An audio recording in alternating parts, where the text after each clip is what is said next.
Mark எழுதின சுவிசேஷம் 16ஆம் அதிகாரம் 15ஆம் வசனம். மார்க் 16:15. ஸ்கேல் கொடுங்க. எல்லாரும் சேர்ந்து வாசிக்க போகிறோம். பின்பு அவர் அவர்களை நோக்கி, நீங்கள் உலகமெங்கு போய் சர்வ சிருஷ்டிக்கும் சுவிசேஷத்தை பிரசங்கியுங்கள். மீண்டும் ஒரு விசை. பின்பு அவர் அவர்களை நோக்கி, நீங்கள் உலகமெங்கும் போய் சர்வ சிருஷ்டிக்கும் சுவிசேஷத்தை பிரசங்கியுங்கள். மத்தேயு 28ஆம் அதிகாரம் 18, 19, 20 ஆகிய 3 வசனங்கள் சேர்ந்து வாசிப்போம். அப்பொழுது இயேசு சமீபத்தில் வந்து அவர்களை நோக்கி, வானத்திலும் பூமியிலும் சகல அதிகாரமும் எனக்கு கொடுக்கப்பட்டிருக்கிறது. ஆகையால் நீங்கள் புறப்பட்டு போய் சகல ஜாதிகளையும் சீஷராக்கி பிதா குமாரன் பரிசுத்தாவின் நாமத்திலே அவர்களுக்கு ஞானஸ்நானம் கொடுத்து, நான் உங்களுக்கு கட்டளையிட்ட யாவையும் அவர்கள் கை கொள்ளும்படி அவர்களுக்கு உபதேசம் பண்ணுங்கள். இதோ உலகத்தின் முடிவு பரியந்தம் சகல நாட்களிலும் நான் உங்களுடனே கூட இருக்கிறேன் என்றார். ஆமென். கண்களை மூடி எல்லாரும் கர்த்தரை நோக்கி பார்ப்போமாக. சர்வ சிருஷ்டிக்கும் சுவிசேஷத்தை பிரசங்கியுங்கள். புறப்பட்டு போய் சகல ஜாதிகளையும் சீஷராக்குங்கள். நல்ல கைகளை உயர்த்தி கர்த்தரை ஸ்தோத்திரம் பண்ணலாமா? இன்னைக்கு ஆவியானவர் இந்த வார்த்தையை நமக்கு தந்திருக்கிறார். சபையை உயிர்மீச்சு அடைய செய்வாராக. சபை உயிர்ப்பிக்கப்படுவதாக. ஓ ரபாலா ஹந்த ரபாலபா. கர்த்தருடைய வார்த்தை ஒவ்வொருவருக்கும் ஆண்டவருடைய வார்த்தை இருதயங்களை திறப்பதாக. நல்ல கைகளை உயர்த்தி கர்த்தரை ஸ்தோத்திரம் பண்ணுங்க. இயேசுவின் நாமத்தில் அற்புதங்கள் நடப்பதாக. அற்புதங்கள் நடப்பதாக. ஓ ரகமரபா ஷபரபலபா. இந்த செய்தி ஒவ்வொருவர் இருதயங்களில் கிரியேட் செய்ய வேண்டும். கர்த்தர் சபையில் ஒரு மாற்றத்தை உண்டாக்க வேண்டும். கேட்கிறவர்களாய் மாத்திரம் அல்ல, அதன்படி செய்ய கர்த்தர்கள் கிருபை தாரும் என்று கரங்களை தட்டி எல்லாரும் உற்சாகமாக இருதயங்கள் திறக்கப்படட்டும். இருதயங்கள் திறக்கப்படட்டும். உம்முடைய சத்தத்தை நாங்கள் கேட்க வாஞ்சிக்கிறோம். இந்த பகற்காலத்தில் எங்களோடு பேசும். உம்முடைய ஜனத்தை உயிர்ப்பியும். நாங்கள் ஒவ்வொருவரும் அறுவடையாளர்களாய் மாற கிருபைகளை தாரும். இந்த சபையில் திரளான ஆத்துமாக்களை ஆதாயம் செய்கிறவர்களாய் கர்த்தரங்களை மாற்றுவீராக. இந்த வார்த்தை ஒவ்வொருவருக்குள்ளும் பலத்த கிரியைகளை செய்யட்டும். இயேசுவின் நாமத்தில் பிதாவே, ஆமென். புறப்பட்டு போய் சகல ஜாதிகளையும் சீஷராக்கி. மார்க் 16:15 நீங்கள் உலகமெங்கும் போய் சர்வ சிருஷ்டிக்கும் சுவிசேஷத்தை பிரசங்கியுங்கள். இயேசு கிறிஸ்துவினுடைய பிரதான கட்டளை. பைபிள்ல ஏராளமான கட்டளைகள் சொல்லப்பட்டிருக்கிறது. இந்த கட்டளைகளுக்கெல்லாம் நாம் கீழ்ப்படியும் போது நமக்கு கர்த்தர் ஆசீர்வாதத்தை வைத்திருக்கிறார். வேதத்தில் சொல்லப்பட்ட ஆசீர்வாதங்கள் எல்லாம் நிபந்தனைக்கு உட்படுத்தப்பட்டது, நிபந்தனைக்கு உட்பட்டது.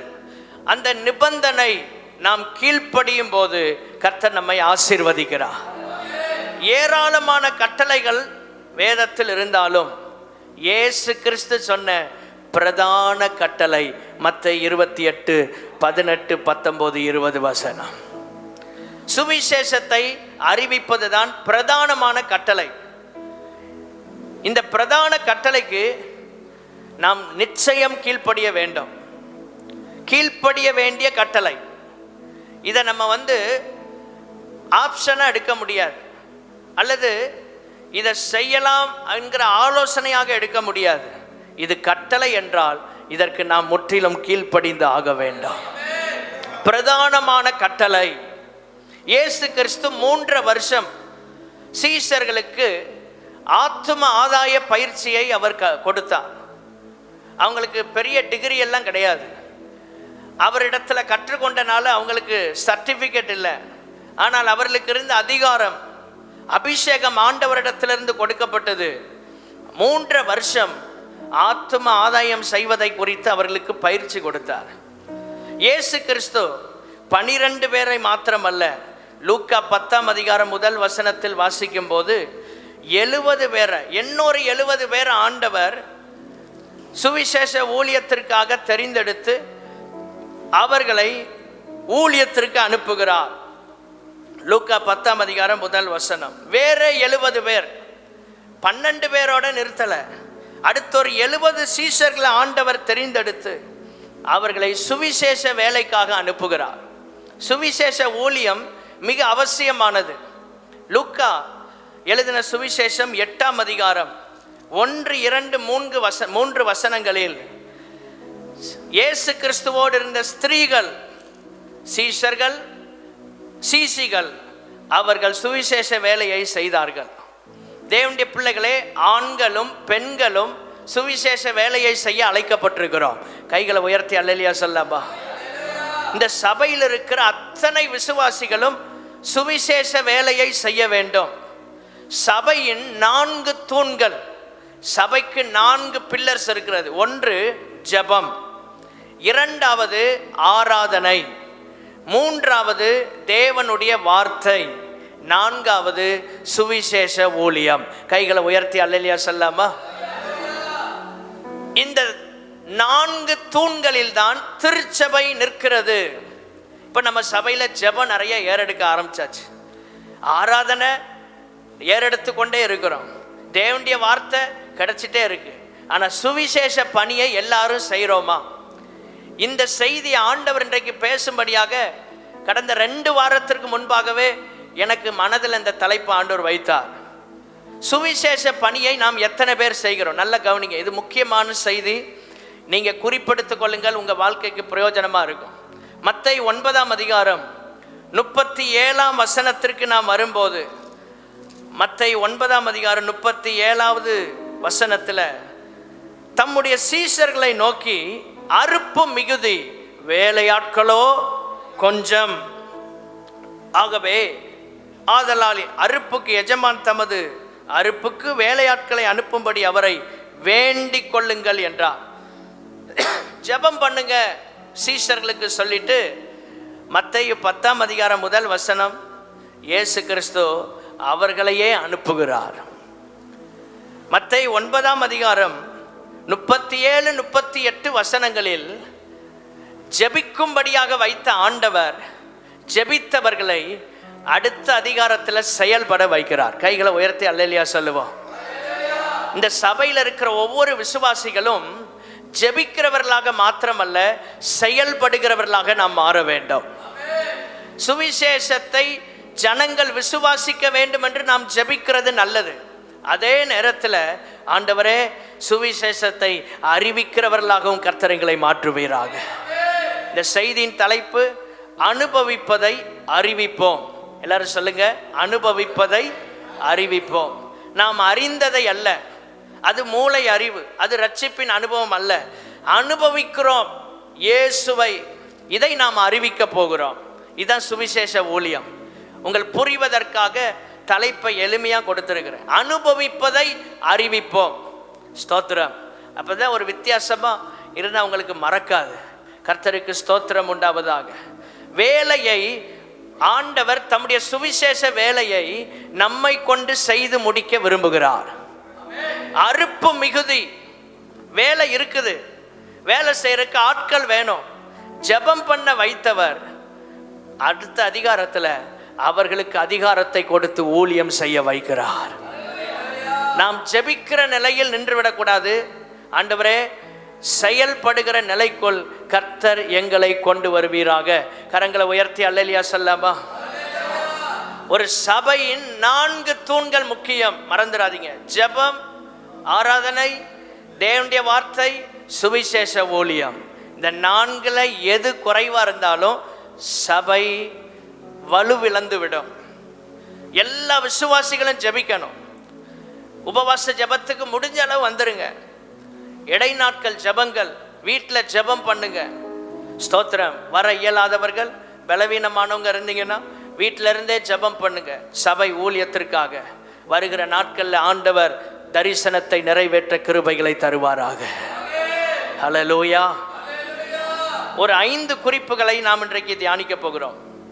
அனுபவிப்பதை நாம் அறிவிப்பதற்கு முதலாவது இயேசுவை பின்பற்றுவது, அந்த அனுபவம் வேண்டும். மத்தேயு 4ஆம் அதிகாரம் 19ஆம் வசனம். நாம் அனுபவிக்கிறதை அறிவிக்க வேண்டுமென்றால், சுவிசேஷத்தை நாம் அறிவிக்க வேண்டுமென்றால் இயேசுவை பின்பற்றுவது அது நமக்கு அவசியமாக இருக்கணும். எல்லாரும் சேர்ந்து வாசிப்போம்.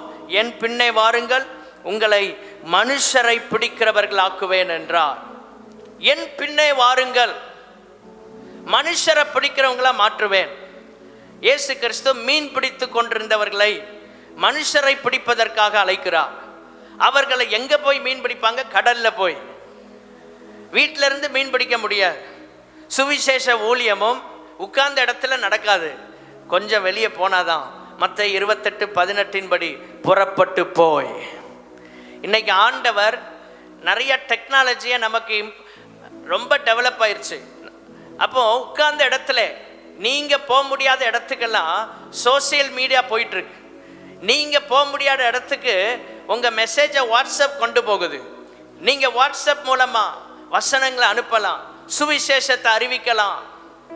ஃபோன் மூலமா நீங்க அறிமுகமானவங்களுக்கு ஃபோன்ல பேசி அவர்களுக்கு சுவிசேஷத்தை அறிவிக்கலாம். இன்றைக்கு எத்தனையோ முறைகளை கர்த்தர் நமக்கு கொடுத்திருக்கிறார். கைகளை உயர்த்தி அல்லேலூயா சொல்லலாமா?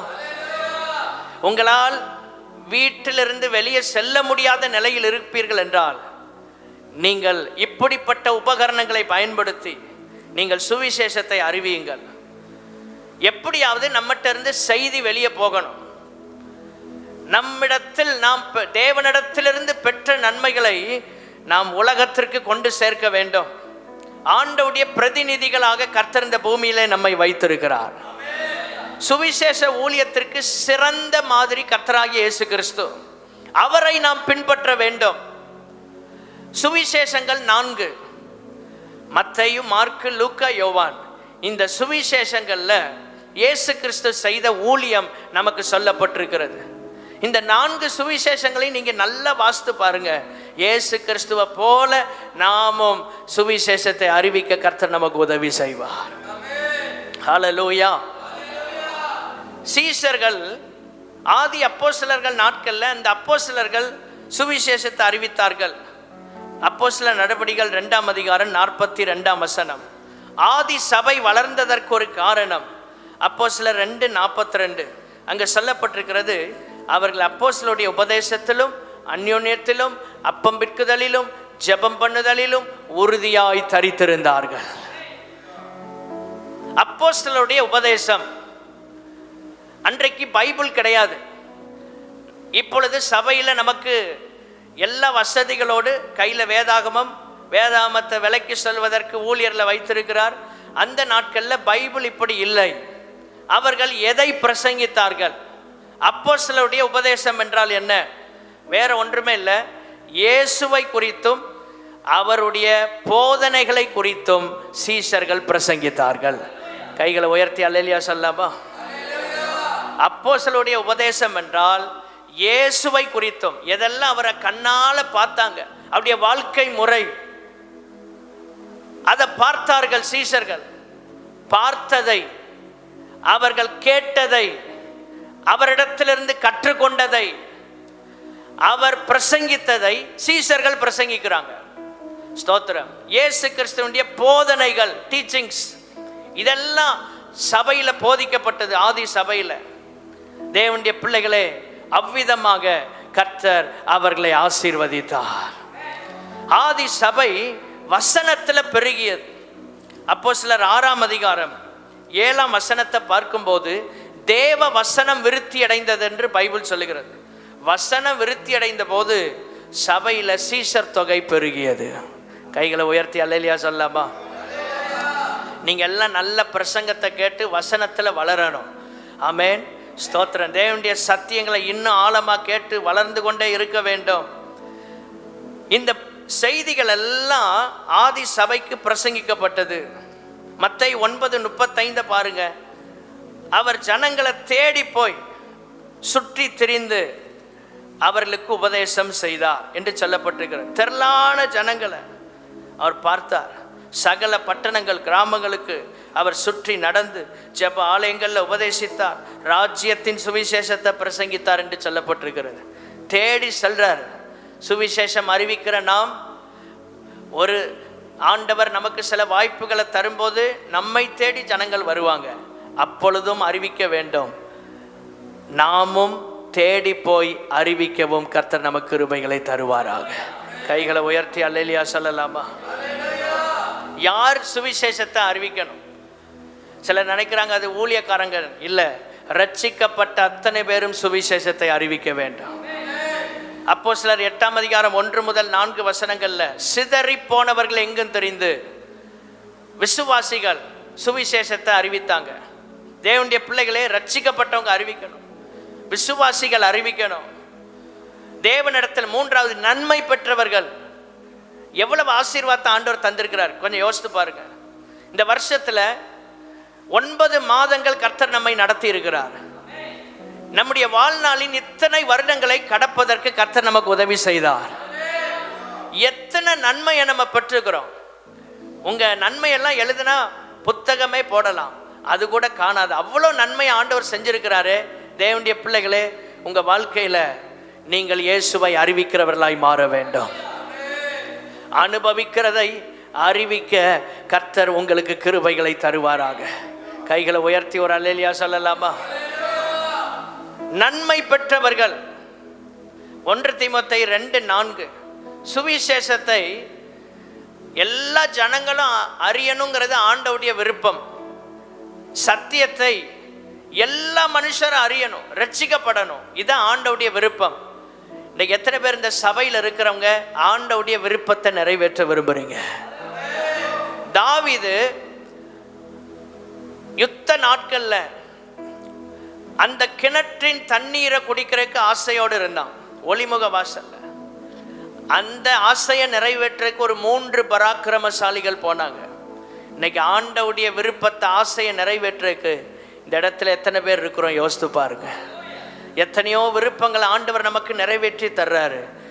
கேட்காம நிறைய ஆசீர்வாதத்தை தந்திருக்கிறார். சிலுவையில் அடிக்கப்பட்ட ஆண்டவர் நம்மை பார்த்து கேட்கிறார், என்னுடைய விருப்பத்தை நிறைவேற்ற இந்த இடத்துல எத்தனை பேர் இருக்கிறீங்க? ஆமென். இரண்டாவதாக அப்போஸ்தலர் 8ஆம் அதிகாரம் 25, 26, 27 வசனம்.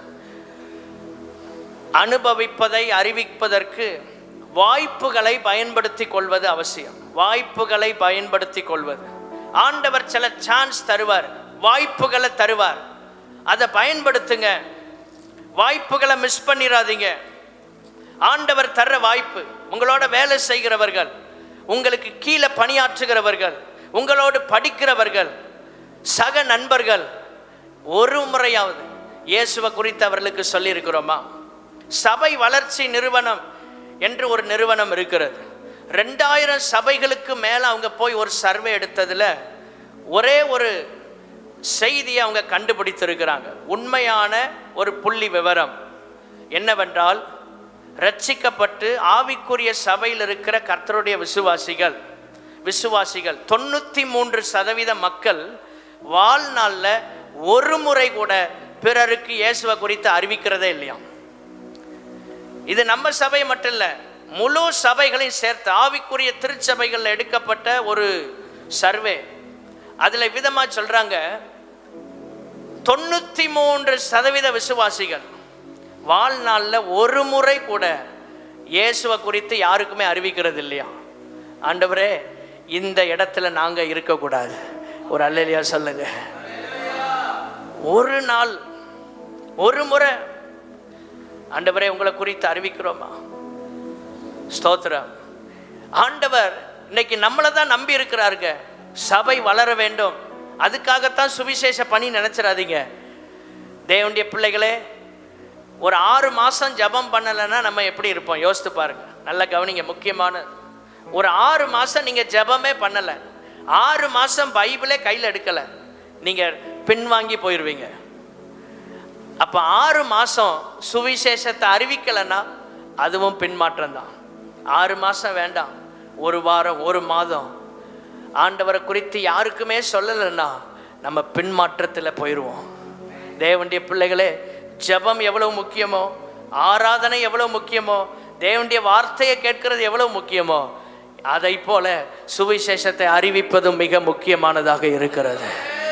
ஆண்டவரே, எங்கள் வாழ்க்கையில் எவ்வளோ நன்மைகளை பெற்றுக்கொண்டிருக்கிறோம், பிறருக்கு உம்மை குறித்து அறிவிக்க கிருபை தாரும். எப்படி அறிவிக்கிறது, எப்படி வாய்ப்புகளை பயன்படுத்துறது? பிலிப்புக்கு ஆண்டவருடைய வார்த்தை வருது. கர்த்தருடைய தூதன் சொல்றான், நீ எழுந்து தெற்கு முகமாய் காசா பட்டணத்துக்கு போற வனாந்தர மார்க்கமா போ. ஒரு வாய்ப்பு, ஒரு சான்ஸ் கிடைக்கி. மந்திரிக்கு சுவிசேஷம் சொல்ற வாய்ப்பு. உங்களுக்கெல்லாம் பெரிய பெரிய ஹையர் அஃபிஷியல்ஸ், முக்கியமான நபர்களுக்கு ஒரு வாய்ப்பு கிடைச்சா ஒரு 2 வார்த்தை இயேசுவை குறித்து சொல்லிருங்க. ரொம்ப இல்லை, உங்க டெஸ்டிமோனியை சொல்லுங்க, எங்கேயும் எதிர்ப்பே வராது. கைகளை உயர்த்தி அல்லேலூயா சொல்லாமா? உங்க சாட்சியை சொல்லுங்க. இப்படி இருந்த என்ன ஆண்டவர் இன்னைக்கு ஆசீர்வதித்து இந்த நிலையில் என்ன கொண்டு வந்திருக்கிறார். இதாங்க சுவிசேஷம். தேவனுடைய பிள்ளைகளே, இதை விட ஒரு வலிமையானது வேற எதுவுமே இல்லை. ஒரு வாய்ப்பு கிடைக்கு, அவன் யோசிக்கல. மந்திரிக்கு போய் எப்படி சொல்றது? புறஜாதி மந்திரி யோசிக்கவே இல்லை. கிடைச்ச வாய்ப்பை, சான்ஸை பயன்படுத்துறான். சுவிசேஷ ஊழியத்தில் இப்படி வாய்ப்புகளை ஆண்டவர் தருவார். நீங்க விசுவாசத்தோட ஜெபம் பண்ணுங்க. ஆண்டவரே, நான் சுவிசேஷம் அறிவிக்கணும் அப்படிங்கிற பாரம் இருந்தா கர்த்தர் உங்களுக்கு வாய்ப்புகளை உண்டாக்கி தருவார். வாய்ப்புகள் வரும்போது மிஸ் பண்ணிடாதீங்க. சில ஆட்கள் உங்களை தேடி வருவாங்க. வீட்டில் வந்து காய்கறி கொடுப்பாங்க, வீட்டில் வந்து பொருட்களை விற்பாங்க. அவங்களுக்கு ஒரு 2 வார்த்தை இயேசுவை குறித்து சொல்லுங்க.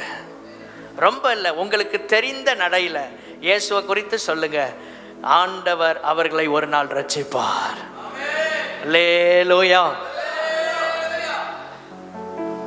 பல விதமான ஊழியங்களின் மூலமாக நம்முடைய தேசத்துல ஜனங்கள் ரட்சிக்கப்படுறாங்க.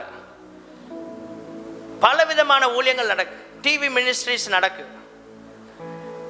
உங்களிடத்துல நான் ஒரு சின்ன காரியத்தை கேட்கிறேன், நீங்க தவறு எடுக்கக்கூடாது, ஆனால் கரெக்டா சொல்லணும். டிவி ஊழியத்தின் மூலமா ரட்சிக்கப்பட்டவங்க இந்த சபையில் எத்தனை பேர் இருக்கிறீங்க? யாராவது இருந்தால் கை உயர்த்துங்க. டிவி ஊழியத்தின் மூலமா, எந்த ஊழியமா இருக்கலாம், பிரச்சனை இல்லை. டிவி ஊழியத்தின் மூலமா உங்கள்கிட்ட எந்த கொஸ்டின் கேட்க மாட்டேன், கை மட்டும் உயர்த்தினா போதும். யாரும் இல்லை.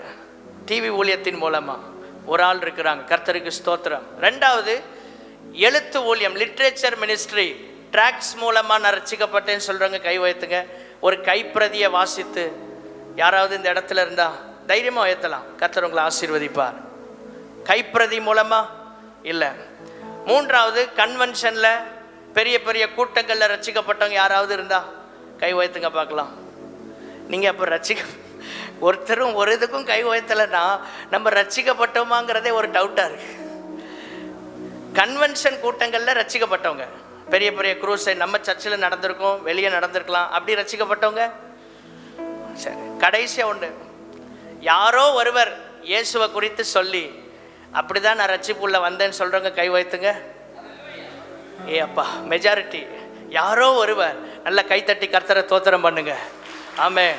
கர்த்தர் உங்களை எல்லாரையும் ஆசீர்வதிப்பா. யாரோ ஒருவர் சொல்லி, அதான் தனித்தாள் ஊழியம். யாரோ ஒருவர் சொல்லி, நன்றி, நீங்க எல்லாம் கோஆப்ரேட் பண்ணு. அடுத்த முறை நான் திடீர்னு புதுசா இப்படி கொஸ்டின் கேட்டனால சிலர் யோசித்து இருப்பீங்க. அடுத்த முறை உங்கள் பழகிரும். யாரோ ஒருவர் சொல்லி ரட்சிக்கப்பட்ட கூட்டம் தான் நம்ம சபையில மட்டுமல்ல, இந்தியாவில் அதிகமா இருக்குது. அப்போ எந்த ஊழியம் அதிகமான வேல்யூ இருக்கு? தனித்தாள் ஊழியம். எல்லாரும் சொல்லுங்க, எந்த ஊழியம்? தனித்தாள் ஊழியம்னா நம்ம ட்ராக்ஸ் கொடுக்கறதுன்னு இல்லை, தனித்த பிளஸ் ஆள். அதான் தனித்த ஆள். அது அப்படி மருவி நம்ம ட்ராக்ட்னு நினைச்சிட்டோம். தனித்த பிளஸ் ஆள், அதான் தனித்தாள் ஊழியம். ஆமென். பர்சனல் இவாஞ்சலிசம், பல பெயர்கள் இன்னைக்கு சொல்றாங்க. இது எல்லாமே நீங்க ரட்சிக்கப்பட்ட விதம் தான், ஒன்றும் புதுசு இல்லை. சுவிசேஷ ஊழியத்தில் பயிற்சிகள் நிறையா இருக்கு. ஆனால் நிறைய பயிற்சி அட்டன் பண்ணிட்டு சிலர் ஒரு ஆத்மா ஆதாயம் பண்ணியிருக்க மாட்டாங்க. ரொம்ப பயிற்சி அட்டன் பண்ணுறது நல்லது தான், தப்பு இல்லை. ஆனால் முக்கியம் என்ன தெரியுமா? நீங்கள் உங்களுக்கு தெரிந்த நடையில் இயேசுவை குறித்து மற்றவங்களுக்கு சொல்லுங்க. கர்த்தர் ஆத்துமாக்களை ரட்சித்து கொண்டு வருவார். கைகளை உயர்த்தி ஒரு அல்லேலூயா சொல்லாமா? பாருங்க, எவ்வளவு டிவி மினிஸ்ட்ரி எல்லாம் நல்லது தான், ஆனால் தனித்த ஆள் ஊழியம்தான் ரொம்ப எஃபெக்டிவாக இருக்கு. ஒன்றை புரிந்து கொள்ளுங்கள், இதற்கு இந்த உலகத்தில் இதுவரை எங்கேயும் தடையே இல்லை. இந்த தனியாள் ஊழியம் செய்யறதுக்கு என்ன இல்லை? தடையே இல்லை. எங்கேயாவது இதுக்கு தடை வருமா? இல்லை. ஸ்தோத்திரம். டாக்ஸ் கொடுக்கறதுக்கு தடை இருக்கு, எல்லாத்துக்கும் தடை இருக்கு. ஆனால் ஒரு ஆளோட தனியாக போய் பர்சனலாக டீ கிடைக்கிறத பேசலாம், ஹோட்டலில் பேசலாம், பஸ் ஸ்டாண்டில் நிற்கும் போது பேசலாம். ஒரு தனி நபரோட நீங்கள் பேசுறதுக்கு எங்கேயாவது தடை இருக்கா? இல்லை. கைகளை உயர்த்தி அல்லேலூயா சொல்லாமா? ஆண்டவர் நமக்கு அந்த சுதந்திரத்தை தந்திருக்கிறார். ஒரு தனி நபரோட போய் நீங்க பேசலாம். அதான் பர்சனல் இவாஞ்சலிசம். இப்போ அதை 1 to 1 அப்படின்னு சொல்றாங்க. 1 to 1 எல்லாமே சுவிசேஷ ஊழியம் தான், தனித்தாள் ஊழியம் தான். ஸ்தோத்திரம். எவ்வளவு ஆசீர்வாதங்களை ரிசீவ் பண்றோம். சர்ச்சில் வந்து நிறைய மெசேஜஸை ரிசீவ் பண்ணிட்டே இருக்கிறோம். ஆண்டவரே, ரிசீவிங் மைண்ட்லேயே போயிடக்கூடாது, கிவிங் மைண்ட் எங்களுக்கு வேணும். எல்லாரும் சொல்லுங்க, என்ன மைண்ட் வேணும்? கொடுக்கிற இருதயம். வாங்குறத பார்க்கிலும் கொடுக்கிறது. எவ்வளோ சத்தியத்தை பெறுறீங்களோ அந்த அளவு வெளியே போய் இயேசுவை அறிவிக்கணும், வசனத்தை வெளியே கொடுக்கணும். சுவிசேஷம் அறிவிக்காவிட்டால் சபையின் நோக்கம் நிறைவேறாது. எபேசியர் 4ஆம் அதிகாரம் 11, 12, 13 வசனங்கள். இந்த சத்தியங்கள்லாம் நீங்க புரிந்து கொள்ள வேண்டும். சுவிசேஷத்தை நீங்களும் நானும் அறிவிக்கலைன்னா சபையினுடைய நோக்கம் நிறைவேறாது. சபை ஆண்டவர் எதற்காக ஏற்படுத்தி இருக்கிறார்? சொல்லுங்க, எதற்காக ஏற்படுத்தி இருக்கிறார்? குழந்தை பிரதிஷ்டை பண்ணணும், திருமண ஆராய்ச்சி நடத்தணும், வீட்டில் எல்லா நிகழ்ச்சியும் பாஸ்டர் நடத்தணும். நல்லது, அதெல்லாம் சபையின் கடமை தான். ஆனால் எல்லாவற்றை விட பிரதானமான ஒரு நோக்கம் இருக்கிறது. அது என்னவென்றால் 12ஆம் வசனத்தில் பரிசுத்தவான்கள் சீர் பொருந்தணும். சுவிசேஷ ஊழியத்தை சபை செய்யணும். சபை பக்தி விருத்தி அடையணும். கைகளை உயர்த்தி, ஆண்டவரே, இந்த நோக்கம் நிறைவேற கர்த்தர் எங்களுக்கு கிருபை தருவீராக. அல்லேலூயா. சபையின் நோக்கம் நிறைவேறணுங்க. இந்த சர்ச்சில் இருக்கிற எல்லாரும் ஊழியம் செய்யணும், எல்லாரும் சுவிசேஷத்தை அறிவிக்கணும். ஒருவர் கூட சுவிசேஷம் சொல்லாமல் இருக்கக்கூடாது. உங்கள் சொல்ற கஷ்டமா இருந்தா உங்க வாட்ஸ்அப் மூலமா நீங்க வசனங்களை அனுப்பலாம். எவ்வளவோ விதத்தில் ஆண்டவரை அறிவிக்கலாம். தேவனுடைய பிள்ளைகளே, சுவிசேஷத்தை அறிவிப்பது நம்மேல் விழுந்த கடமை. எல்லாரும் சொல்லுங்க, சுவிசேஷத்தை அறிவிப்பது. 1 கொரிந்தியர் 9ஆம் அதிகாரம் 16வது வசனம். 1 கொரிந்தியர் 9:16. நம்ம மேல ஆண்டவர் வச்சிருக்கிற ஒரு கடமை. இதை செய்து முடிக்க வேண்டும், இதை செய்து முடிக்க வேண்டும். வாய்ப்பு கிடைத்த போது பிலிப்பு மந்திரிக்கு சுவிசேஷத்தை அறிவிக்க போறான். ஆண்டவர் அவனை பயன்படுத்துகிறார். புறஜாதிகளுக்கு சுவிசேஷம் போது எருசலேம்ல இருந்து எல்லா இடத்துக்கும் சுவிசேஷம் கொண்டு போகப்படுகிறது.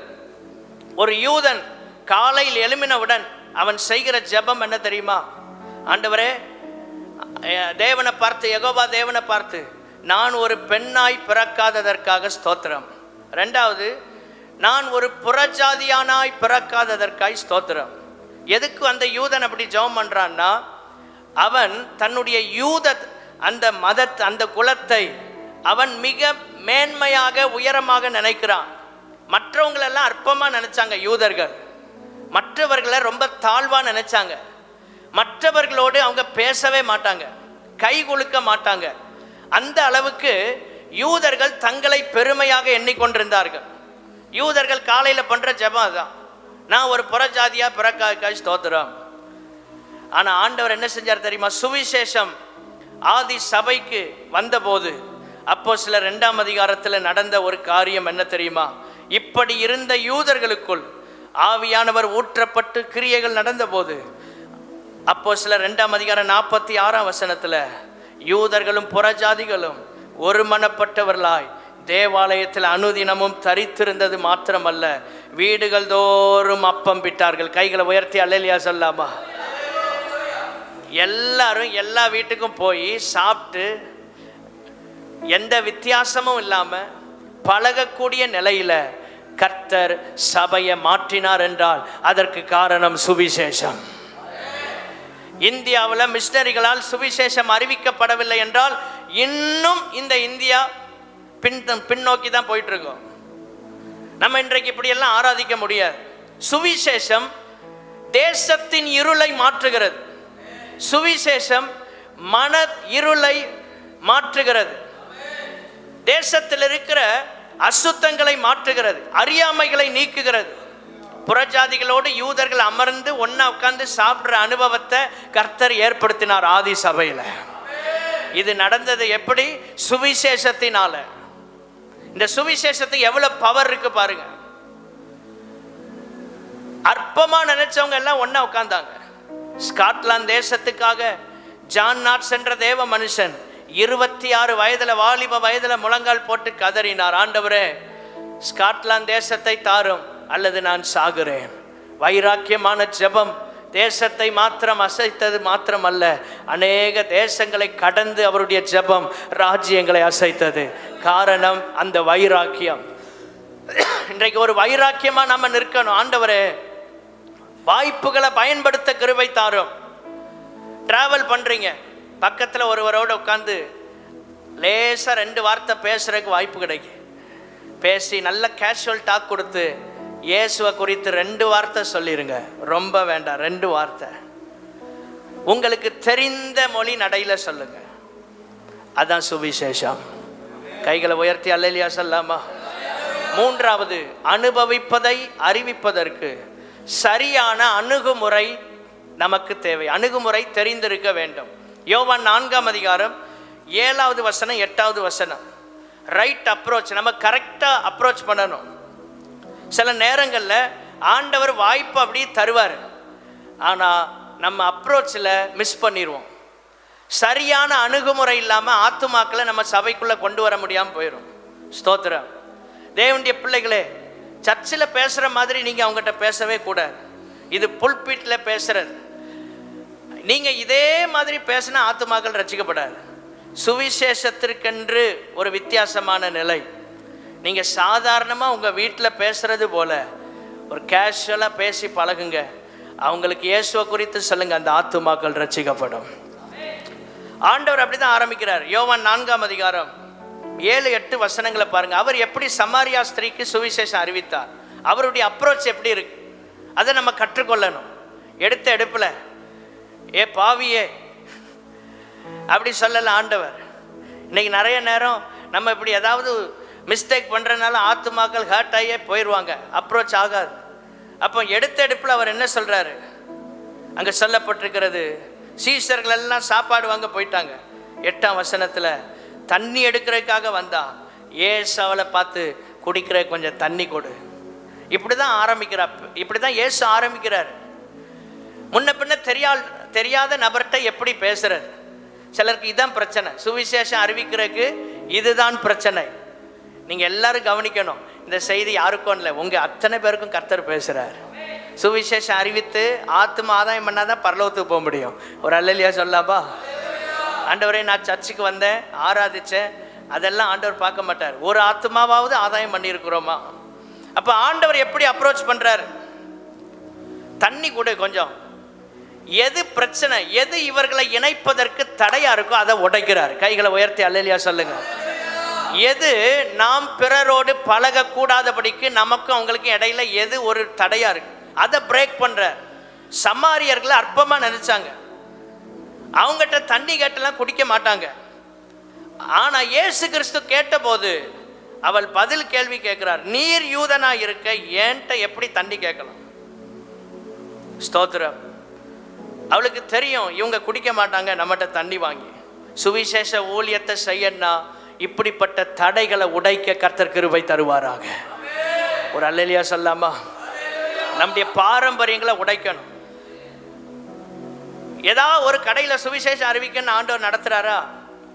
உங்களுக்கு ஏதாவது ஒரு பொருள் தேவையா? போய் பார்த்து ஒரு பொருளை வாங்கிட்டு அப்படி பேசி, உங்களுக்கு தேவை கூட இல்லாமல் இருக்கலாம். சுவிசேஷம் அறிவிக்கிறதற்காக ஒரு காரியத்தை செய்யுங்க, தப்பு இல்லை. சுவிசேஷம் அறிவிக்கிறதற்காக ஒன்றை செய்யுங்கள். அநித்தியமான உலக பொருட்களால் சிநேகிதர்களை சம்பாதித்துக் கொள்ளுங்கள். உங்களுக்கு டீ குடிக்கணும்னு தோணாது, சரி அங்கே ஒரு ஆள் நிற்கிறார், அவருக்கு இயேசு குறித்து சொல்லணும், அதுக்காகவாவது என்ன செய்யணும்? நமக்கு டீயை பார்த்தோன்னே பக்கத்தில் இருக்க ஆளே மறந்துடும். கர்த்தருக்கு ஸ்தோத்திரம் உண்டாவதாக. சரியான அணுகுமுறை. சுவிசேஷ ஊழியத்தை நம்ம கடினமாக்கிட்டோம். இன்னைக்கு நிறைய பேர் சுவிசேஷ ஊழியனாலே பயப்படுறாங்க. சிலர் சுவிசேஷ ஊழியன்னா வேனில் போய் அப்படி இறங்கி மதியம் ஒரு சாப்பாடு சாப்பிட்டாரு, சாயங்காலம் ஒரு டீ சாப்பிட்டுட்டு ரிட்டர்ன் வர்றது தான் சுவிசேஷ ஊழியம். இந்த காலத்தில் அப்படியெல்லாம் இப்போ செய்ய முடியாது. அப்படி போய் இறங்கினோன்னா நம்மளை எங்கே கொண்டு போயிடுவாங்க? ஆமாம், நம்ம அடுத்த நாள் தான் வர முடியும். நம்ம எங்கே கொண்டு போகிறாங்கன்னே தெரியாது. இப்போ அந்த மாதிரி சூழ்நிலைகள் மிக மோசமாக இருக்கிறது. அப்போ இந்த காலத்தில் நாம் எப்படி ஊழியம் செய்வது? சுவிசேஷத்தை எந்த காலத்திலும் நாம் அறிவிப்பதை நிறுத்திவிடவே கூடாது. கைகளை உயர்த்தி அல்லேலூயா சொல்லாமா? ஒரு வழியை சத்துரு அடைச்சா அடுத்த வழியை நம்ம டோரை ஓப்பன் பண்ணணும். எத்தனை வழிமுறைகள் இருக்கிறது. ஸ்தோத்திரம். எளிதாக சுவிசேஷத்தை அறிவிக்கலாம். சத்தியம் ஒன்று தான். ஆனால் அந்த சத்தியத்தை கொடுக்கிற முறைகளை நாம் மாற்றி அமைக்க வேண்டும். லூக்கா 10:5 இயேசு கிறிஸ்து சுவிசேஷ ஊழியம் செய்வதற்கு அவர் ஒரு அணுகுமுறையை கற்றுக் கொடுக்கிறார். 10:5 அங்க சொல்லப்பட்டிருக்கிறது, ஒரு வீட்டில் பிரவேசிக்கிற போது எல்லாரும் சொல்லுங்க, இந்த வீட்டுக்கு சமாதானம் உண்டாவதாக என்று முதலாவது சொல்லுங்கள். ஒரு வீட்டுக்குள்ள போறீங்க, போனோன்னு என்ன சொல்லணும்? இது என்ன இந்த விக்கிரம் இங்க இருக்கு அங்க இருக்கு. முதல்ல நம்ம அப்ரோச் என்ன செய்யும்? அவங்க முகமே சுருங்கிடும். உள்ள போனோன்னு சமாதானம் உண்டாவதாக. கைகளை உயர்த்தி அல்லேலூயா சொல்லாமா? எங்க விக்கிரகத்துக்கு ஒண்ணுமே வல்லமை கிடையாது.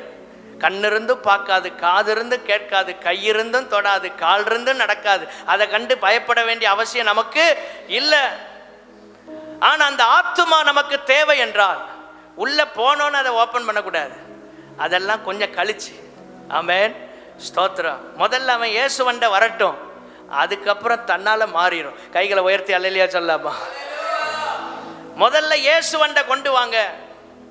முதல் first impression is the best impression சொல்லுவாங்க. முதல்லையே நம்ம எல்லாத்தையும் சொதப்பிட்டோன்னா அடுத்து ஆத்துமாக்கள் ரசிக்கப்படாது. உள்ளே போகும்போது நல்ல பீஸ்ஃபுல்லாக போகணும். ஒரு வீடை விசிட் பண்ண போகிறீங்க, அப்படியே முறைச்சிக்கிட்டே போகக்கூடாது, சிரித்த முகத்தோட. ஆமென். ஜவுளி கடையிலெல்லாம் பாருங்கள், யாருன்னே தெரியாது.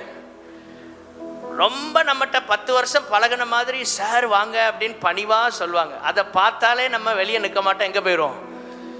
ஒவ்வொரு ஃப்ளோர்லையும் ஆளை வச்சு எங்கள் உயிருள்ள இயேசுவை நம்ம ஆராதிக்கிறோம். நம்ம செய்ய வேண்டிய அணுகுமுறையெல்லாம் உலகம் செஞ்சிட்ருக்கு, நம்ம வேடிக்கை பார்த்துட்டு இருக்கிறோம்.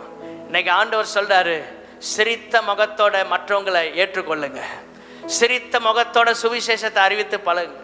நம்ம போகும்போதே பயந்து முகம்லாம் வேர்த்து கொட்டி, அவன் பார்த்தாலே இவன் ஏதோ வித்தியாசமான ஆளுப்பா, உள்ள விட்டுறாதன்றான்.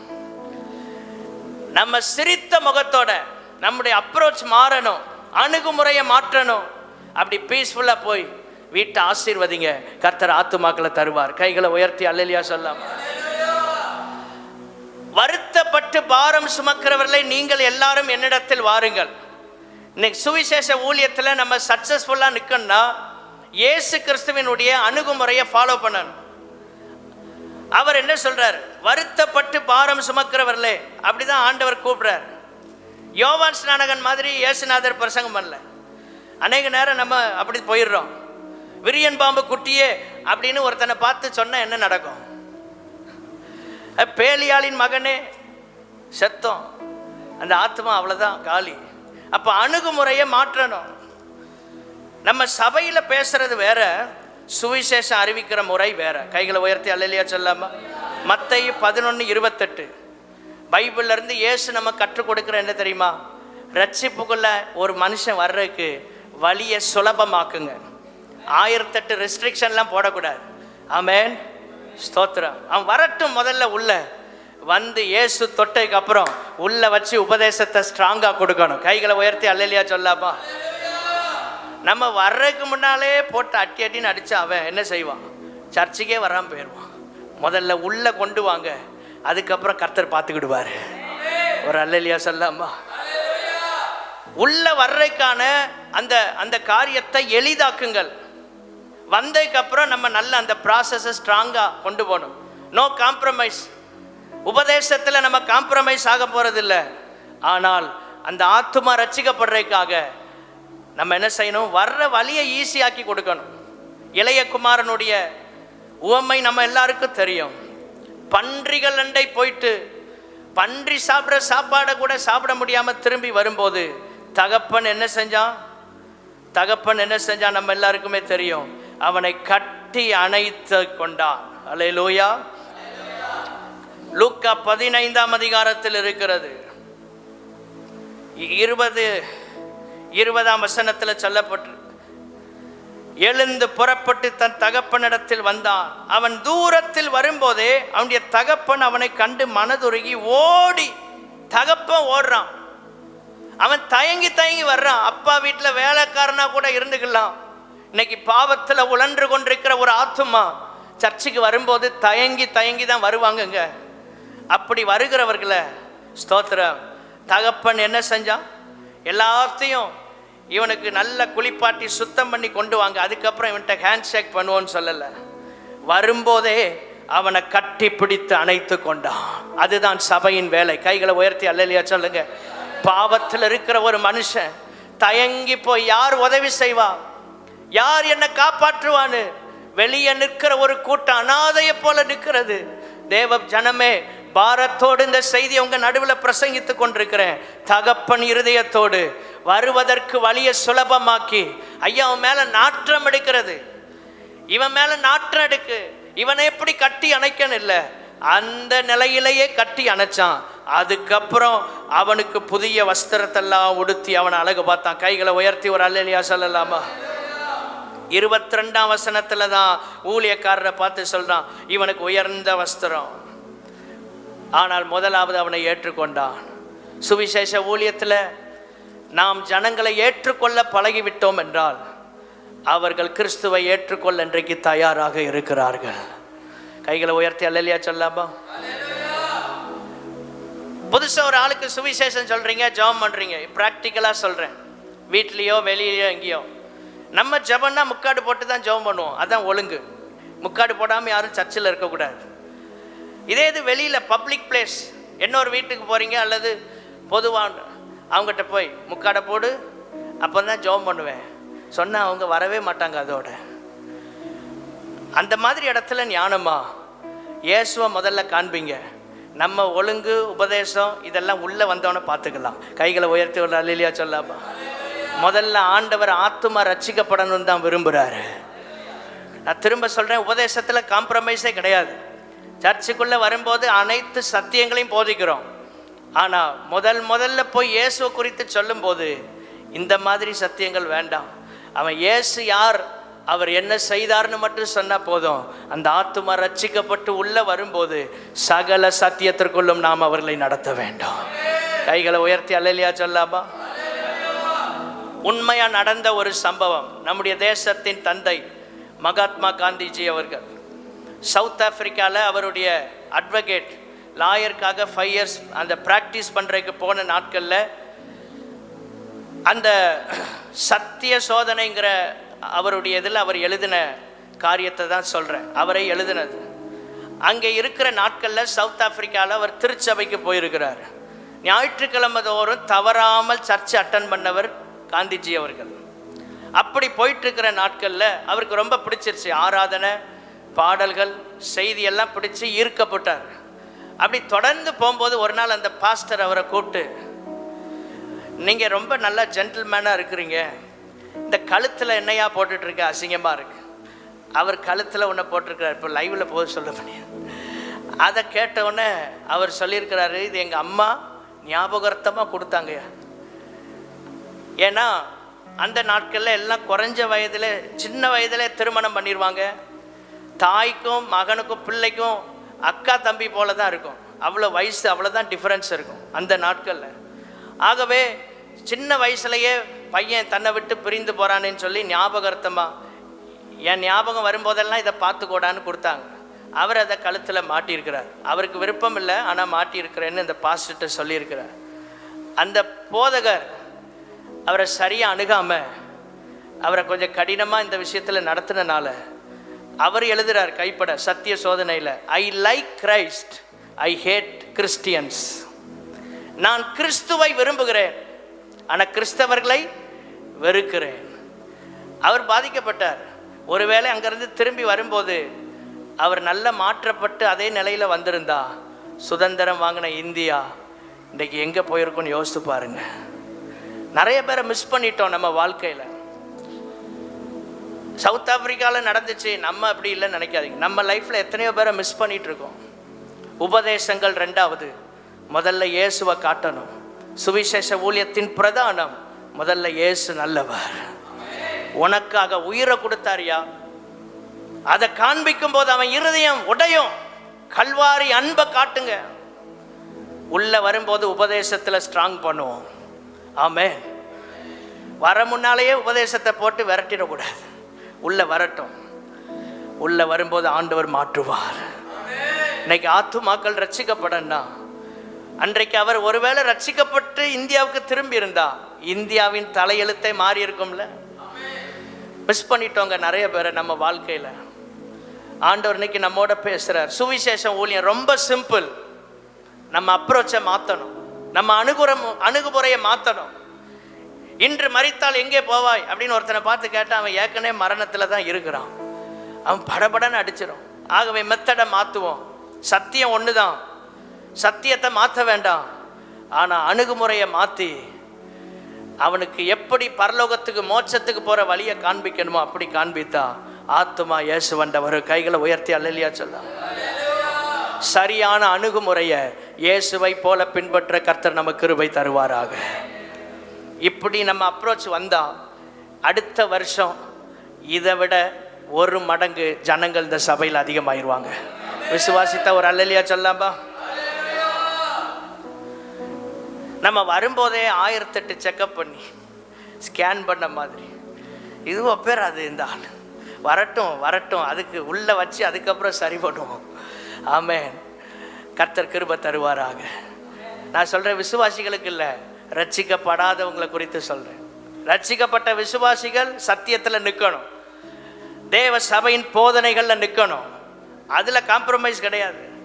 ஆனால் புதுசாக வர்றவங்க ரட்சிக்கப்படாதவங்க அவர்கள் இயேசுவை முதலாவது அறியணும். 4வது அனுபவிப்பதை அறிவிப்பதற்கு எப்பொழுதும் ஆயத்தம் உள்ள மனநிலை. யோவான் 3ஆம் அதிகாரம் 1-2 வசனங்கள். எப்பொழுதும் சுவிசேஷம் அறிவிக்க ஆயத்தம் உள்ள மனநிலை இருக்கணும். தேவனுடைய பிள்ளைகளே, நிக்கோதேமு அவன் பிரீஸ்ட், அவன் போதகன், ஒரு பரிசேயன். அவன் இயேசுவை தேடி ராத்திரி வர்றான், நடுராத்திரி வர்றான். அவர் நல்ல ஊழியம் செஞ்சு களைப்பா தூங்குற நேரத்தில் வந்து ரட்சிப்பை குறித்து டவுட் கேட்டுட்டு இருக்கிறான். உங்களை ராத்திரி தூக்க வர்ற நேரத்தில் ஃபோன் பண்ணி ஊழியத்துக்கு வாங்கன்னு கூப்பிட்டா எத்தனை பேர் வருவீங்க? நீங்கள் நல்ல டயர்டாக இருக்கிற நேரம் உங்களை ஊழியத்தில் ஈடுபடுத்த கூப்பிட்டா எத்தனை பேர் வருவீங்க? இயேசுநாதர் எப்பொழுதும் ஆயத்தம் உள்ள மனநிலையில் இருந்தார். கைகளை உயர்த்தி அல்லேலூயா சொல்லாமா? தேவனுடைய பிள்ளைகளே, இந்தியா இயேசுவை அறியன்னா வெளியிலிருந்து இனி மிஷினரிகள் வரப்போறதில்லை. நம்மை கொண்டுதான் கர்த்தர் இந்தியாவை சந்திக்க போறாரு. நம்மை கொண்டுதான் கர்த்தர் இந்தியாவை ரட்சிக்க போகிறார். சுவிசேஷம் ஒரு ஆழமான காரியத்தை உங்க இருதயத்தில் பதிய வைக்க விரும்புகிறேன். ஒவ்வொருவரும் உங்க மனதில் யோசித்து பாருங்க, நான் கடைசியாக சுவிசேஷம் அறிவித்தது எப்பொழுது? உங்க மனசுல நீங்களே கேளுங்க, நான் கடைசியா எப்போ சுவிசேஷம் அறிவிச்சேன்? சுவிசேஷம் அறிவித்து எத்தனை மாசம் ஆயிட்டு, எத்தனை வருஷம் ஆயிட்டு? ஆண்டவரே, இது ஒரு பின்மாற்றமான அனுபவம். சுவிசேஷத்தை அறிவிக்க இன்றைக்கு மீண்டும் என்னை ஒப்பு கொடுக்கிறேன் ஆண்டவரே. ஹல்லேலூயா. ஏசாயா 2ஆம் அதிகாரம் 2-3 வசனங்களில் சொல்லப்பட்டிருக்கிறது, கடைசி நாட்களில் கர்த்தருடைய ஆலயமாகிய பர்வதம் கொடுமுடிக்கு மேலாக ஸ்தாபிக்கப்படும். 18ஆம் நூற்றாண்டு 19ஆம் நூற்றாண்டுகளில் ஒரு தனி நபர்களை கொண்டு கர்த்தர் எழுப்புதலை கொண்டு வந்தார், தேசங்களை அசைத்தார். ஆனால் 21ஆம் நூற்றாண்டில், இந்த நூற்றாண்டில் என்ன தெரியுமா? வசனம் தெளிவாய் சொல்லுகிறது, ஒரு தனி நபரை கொண்டு அல்ல, ஒரு சபையை கொண்டு கர்த்தர் தேசத்தில் எழுப்புதலை கொண்டு வர விரும்புகிறார். இன்னைக்கு இது தெரியாதனால்தான் நிறைய பேர் அன்றைக்கு வந்துச்சு இன்னைக்கு வந்துச்சு நம்மளால முடியும்னு போராடுறாங்க தனியா. ஒரே ஒரு கர்த்தருடைய வார்த்தையை சொல்றேன். ஏசாயா 2ஆம் அதிகாரம் 2-3 வசனத்தின்படி தனி நபரை கொண்டல்ல, கடைசி காலத்துல முழு சபையை கொண்டு கர்த்தர் எழுப்புதலை கொண்டு வர விரும்புகிறார். முழு சபையை கர்த்தர் பயன்படுத்த விரும்புகிறார். தேவனுடைய பிள்ளைகளை நம்மை கர்த்தருக்கு ஒப்பு கொடுப்போமாக. எப்பொழுது சுவிசேஷம் சொல்ல ஒரு ஆயத்தமான மனநிலை இருக்கணும். பாவத்தை குறித்து பேசாமல் டாக்டர் பில்லி கிரகாம் தன்னுடைய பிரசங்கத்தை முடிக்க மாட்டாராம். அவருடைய எல்லா பிரசங்கத்திலும் பாவத்தை குறித்து பேசுவார். அவருடைய நண்பர் ஒரு நாள் கேட்டார், பில்லி கிரகாம், உன் பிரசங்கத்தில் ஏதாவது புதுசாக இருக்கா, இல்லை பழைய பிரசங்கங்களே தான் பண்ணிட்டு இருக்கியான்னு கேட்டாராம். அப்போ பில்லி கிரகாம் அவங்க சொன்னாங்களாம், ஒரு பாட்டிலில் விஷம் இருக்கு, அந்த பாட்டிலில் விஷம் இருந்தா அது விஷம்தான் சொல்லணும். அது எத்தனை மாதம் ஆனாலும் வருஷம் ஆனாலும் அது என்னதுதான். அது மாதிரி பாவம் என்பதை பாவம் தான் சொல்லணும். எத்தனை வருஷம் ஆனாலும் இதைத்தான் பிரசங்கிப்பேன்னாரா? கைகளை உயர்த்தி அல்லேலூயா சொல்லாமா? பாவத்தை குறித்த பார்வை மாறிவிடக்கூடாது. பாவத்தின் சம்பளம் மரணம். பாவம் செய்கிற ஆத்துமா சாகும் பைபிள் சொல்லுகிறது. ஆனால் இதை ஜனங்கள் புரியும் வண்ணமாக, இதே லாங்குவேஜில் சொல்ல முடியாது, இதை புரியும் வண்ணமாக எடுத்து சொல்லுங்கள். அதுதான் சுவிசேஷம். கைகளை உயர்த்தி அல்லேலூயா சொல்லாமா? பரலோகம் நித்திய ஜீவன்னா சிலருக்கு புரியாது, ஆனால் மோட்சம் என்றால் புரியும். அப்போ அவனுக்கு புரிகிற விதத்தில் கொண்டு போங்க. அதைத்தான் இயேசு செய்தார். தேவனுடைய பிள்ளைகளே, எப்பொழுதும் ஆயத்தம் உள்ள மனநிலையை கர்த்தர் நமக்கு தருவாராக. ஆசீர்வாதம் வருதோ வரலையோ, அற்புதம் நடக்குதோ நடக்கலையோ, நான் உம்மை குறித்து 2 பேருக்கு சுவிசேஷம் அறிவிப்பேன் ஆண்டவரே. அடுத்த மாதம் கடைசி ஞாயிற்றுக்கிழமை ஞானஸ்நான ஆராதனைக்கு ஆண்டவரே இந்த சர்ச்சில் இருக்கிற நாங்கள் ஒருவரை ஆகிலும் ஆதாயம் பண்ணி கொண்டு வர கர்த்தர் கிருபை தார். எத்தனை பேர் முயற்சி எடுக்க விரும்புறீங்க? முயற்சி எடுக்க விரும்புறதுக்கு ஒரு அல்லேலூயா கையை நல்லா உயர்த்தி சொல்லாமா? இன்றையிலிருந்து பிரயாசப்படுங்க. ஆண்டவரை என் மூலமா பரலோகத்துக்கு ஒரு ஆத்துமா வர வேண்டும். 5வது கடைசியாக அனுபவிக்கிறதை அறிவிப்பதற்கு ஸ்தோத்திரம் என்ன செய்ய வேண்டும்? 2 ராஜாக்களின் புஸ்தகம் 5ஆம் அதிகாரம் 1, 2, 3 வசனங்கள். அறிந்ததை அறிவிக்கணும். நீங்க அறிந்திருக்கிறத அறிவிச்சா போதும். உங்களுக்கு தெரிஞ்சதை சொல்லுங்க, அதான் சுவிசேஷம். நீங்க இதுக்காக போய் ஒரு டிகிரி எல்லாம் முடிச்சுட்டு வர வேண்டாம். உங்களுக்கு என்ன தெரியும்? இயேசு நல்லவர்னு தெரியும், அதை சொல்லுங்க, அதான் சுவிசேஷம். ஒரு அல்லேலூயா சொல்லாமா? ஒரு பாட்டி அம்மா, பூ வித்த அம்மா ரட்சிக்கப்பட்டு சபைக்குள்ளே வந்தாங்க. பிச்சி பூவெல்லாம் அப்படியே மல்லிப்பூவெல்லாம் அப்படியே சொல்லி சொல்லி வித்துட்டே இருந்த அம்மா ரட்சிக்கப்பட்டு சபைக்கு வந்தோடனே பூ விற்கிற வியாபாரத்தை விட்டுருச்சு. அதுக்கப்புறம் அது போய் சொல்லிச்சான் ஒவ்வொருத்தருக்கும் சுவிசேஷம். படிக்காத பாட்டி, நான் ரட்சிப்பு, நீ ரட்சிப்பு, நீ ரட்சிப்பு, அப்படி தான் சொல்லுமா. 3, நான் ரட்சிப்பு, நீ ரட்சிப்பு, நீ ரட்சிப்பா. அவங்களுக்கு ஒன்றும் புரியாது. அப்போ கூட போகிற ஆத்துமாக்கள் சொல்லுவாங்களாம், இந்த அம்மா எதை விளக்குறன்னு சொல்கிறாங்கன்னா, இப்போ இந்த அம்மா அந்த பூவெல்லாம் இல்லை, இப்போ இவங்ககிட்ட இருக்கிறது ஒரே ஒரு பூ தான், அது ரட்சிப்பு தான். அது என்னது அந்த பூன்னு கேட்கும்போது சொல்லுவாங்களாம், இயேசு நல்லவர், இயேசு உனக்காக மரித்திருக்கிறார், இயேசு வந்தா உங்களுக்கு இந்த ரட்சிப்பு கிடைக்கும். இந்த ரட்சிப்பு இருந்தால் நீங்கள் சந்தோஷமாக இருக்கலாம். கைகளை உயர்த்தி அல்லேலூயா சொல்லாமா? இந்த அம்மா இப்படி சொல்லி சில குடும்பங்களை சர்ச்சுக்குள்ளே கொண்டு வந்துட்டாங்க. சென்னையில் நடந்த சாட்சி. அல்லேலூயா. நம்ம சபையில் அசம்பிளிஸ் ஆஃப் காட் திருச்சபையில் எழுத்து படிக்க தெரியாது, ஒன்றுமே தெரிய வேண்டாம். அதான் சொல்கிறேன், கடைசி பாயிண்ட் எளிமையாக சொல்லியாச்சு. அனுபவிக்கிறத அறிவிக்கன்னா தெரிஞ்சதை சொல்லுங்க, அதான் சுவிசேஷம். அறிஞ்சதை அறிவிச்சிருங்க. என்ன தெரியும்? இயேசு நல்லவர்னு எல்லாருக்கும் தெரியும், அதை சொல்லுங்க. ஆத்துமாக்களை கர்த்தர் ரட்சிப்பார். எங்களுக்கு அதெல்லாம் தெரியாதுங்க, எங்களுக்கு நீங்கள் உங்கள் மாதிரி பேசலாம், ஒன்றுமே வேண்டாம். 2 வார்த்தை சொல்லுங்க, ஆண்டவர் ஆத்துமாக்களை ரட்சிப்பார். 2 ராஜாக்கள் 5 அதிகாரத்தில் நம்ம இருதயத்தை உடைக்கக்கூடிய ஒரு சம்பவம். அடிமையா அந்த சண்டே ஸ்கூல் பிள்ளைய கூட்டிட்டு போறாங்க. சண்டே ஸ்கூல் பிள்ளை தான் அடிமையா போறான். எஜமான் வீட்டில் அப்பா அம்மாவை பிரிஞ்சு யாருன்னே தெரியாத ஒரு கொடூரமான மனுஷன் வீட்டில் போய் வேலைக்காரியா இருக்கிறா. அந்த பிள்ளை சொல்றா, நம்முடைய எஜமானுக்கு அற்புதம் நடக்கும். நாச்சியாரை பார்த்து சொல்றா, சமாரியாவில் என் ஆண்டவன் சமாரியாவில் இருக்கிற தீர்க்கதரிசியின் இடத்தில் போவாரானால் நலமாயிருக்கும். தன் வாழ்க்கையில் நல்லது நடக்கட்டாலும் இன்னொருவர் வாழ்க்கையில் நல்லது நடக்கணும்னு விரும்பின அந்த சண்டே ஸ்கூல் பிள்ளைய கர்த்தர் சுவிசேஷ ஊழியத்திற்காக பயன்படுத்தினார். இந்த கடைசி நாட்களில் நாம் மாத்திரமல்ல, நம்முடைய பிள்ளைகளும் சுவிசேஷம் அறிவிக்கிறவர்களாய் மாற வேண்டும். ஆண்டவர் கிருபைகளை தருவாராக. இவருடைய குஷ்டரோகத்தை அவரால் மாற்ற முடியும். ஆத்தும பாரம் சண்டே ஸ்கூல்லே கொடுத்துடணும்.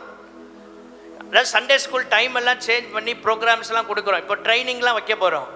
டீச்சர்ஸ்லாம் வந்து பங்கெடுக்கணும். ட்ரைனிங் நேரம் டீச்சர்ஸ் ஊரை விட்டு போயிடக்கூடாது. நடத்துகிற எல்லாரும் கண்டிப்பாக வரணும். ஆமென், ஸ்தோத்திரம். சண்டே ஸ்கூல்லே ஆத்தும பாரத்தை கொண்டு வந்துடணும். சுயநலமற்ற ஊழியம். இந்த நாகமான் சுகம் அடைகிறனால இவளுக்கு என்ன லாபம்? ஒன்றும் கிடையாது. நம்ம வாழ்க்கைக்கு நல்லது நடக்கலையோ, ஊழியம் என்று சொல்லும்போது ஆண்டவருக்கு மகிமையா, ஆத்துமாக்கள் ரட்சிக்கப்பட வேண்டும் என்ற பாரம் இருந்தா, என் வாழ்க்கையில எதுவும் நடக்கட்டாலும் பிறர் ஆசீர்வதிக்கப்படுறதை நம்ம விரும்புவோம். கைகளை உயர்த்தி ஒரு அல்லேலூயா சொல்லாமா? அதான் சுயநலமற்ற ஊழியம், பிறர் நலத்தை தேடுகிற ஊழியம். இந்த கடைசி நாட்கள்ல கர்த்தர் நமக்கு அந்த கிருபைகளை தருவாராக. தேவனுடைய பிள்ளைகளை, ஒரே ஒரு தீர்மானத்தோடு இந்த இடத்தை விட்டு செல்லணும். இதான் இயேசு கிறிஸ்துவினுடைய பிரதான கட்டளை. இதை செய்யலைன்னா நம்ம பின்வாங்கிடுவோம். தேவ சமூகத்தில் இருக்கிற இடத்தில் எழுந்து நின்று